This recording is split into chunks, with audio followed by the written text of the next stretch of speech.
Well, the new year means the La Crosse community says goodbye to more than 2 million lights along the river. For a closer look at the teardown, we're joined now by News 8's Pauline Lee. Pauline? Hundreds of volunteers braved the sub-zero temperatures today to start taking down all of the lights on the displays at Riverside Park. It will take them a few days to get the park cleared, but that's not the only work that still needs to be done. Volunteers are still about 80,000 donated food items short of reaching their goal this year. It was only a little more than a month ago when the switch was flipped and more than 2.5 million twinkling lights lit up La Crosse's Riverside Park. It's pretty incredible. But now the teardown begins. About 130 volunteers braved the bitter temperatures to spend their New Year's Day undoing hundreds of hours of hard work. Pretty cold out today. Taking down and rolling up thousands of feet in stringing lights. This will go on forever. And taking apart all of the displays, carefully packing them for storage.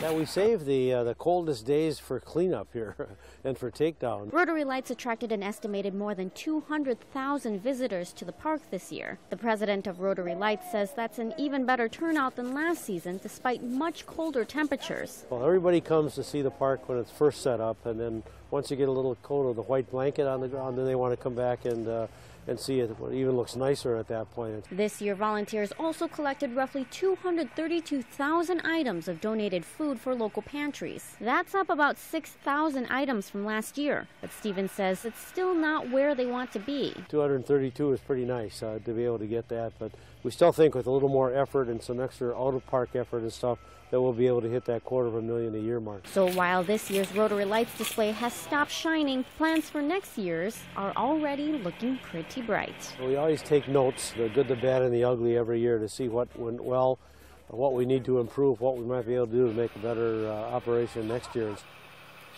And as you saw in the story, plans are already started for next year's lights display. Crews are looking into possibly lighting up the eagle statue at the park, as well as having a laser show in the coming years. Yes, always something new to look forward to. Thanks a lot, Pauline.